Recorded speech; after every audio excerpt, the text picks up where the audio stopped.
Well, I remember back in the height of the COVID era, Governor Whitmer, whilst Florida was completely open and free, Texas, where you are, was open and free, she was locking down seeds. She didn't want anyone to be planting seeds in their garden to grow vegetables, like just some really bizarre COVID restrictions coming from that governor. Now, let's talk about Doge. There's another expose by the Department of Government Efficiency. Let's see how many social security numbers have been issued to illegal immigrants. The Immigration Department mailed them a social security number. No interview, no proof of identity. Just put it in the mail. Here's your number.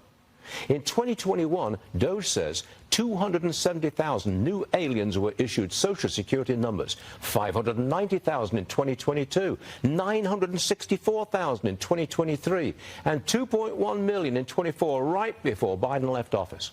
Doge also discovered that 1.3 million aliens are now receiving Medicaid.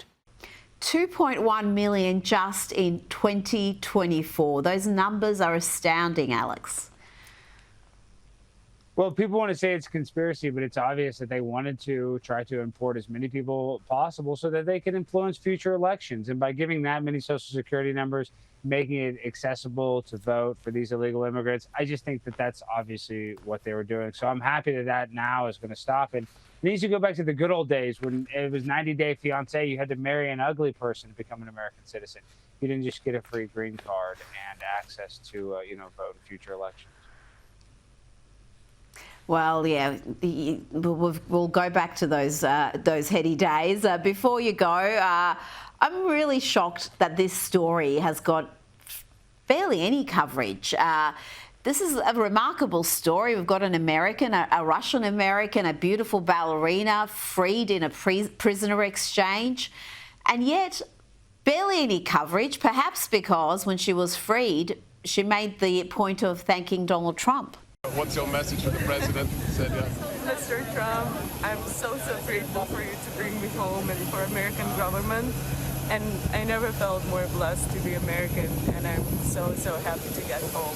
Thank you. Welcome home. Alex, she was sentenced to 12 years in a Russian prison after pleading guilty to treason, all for donating just around $50 to a Ukrainian charity in early 2024. This is a feel-good story. How is this story not being getting saturation coverage?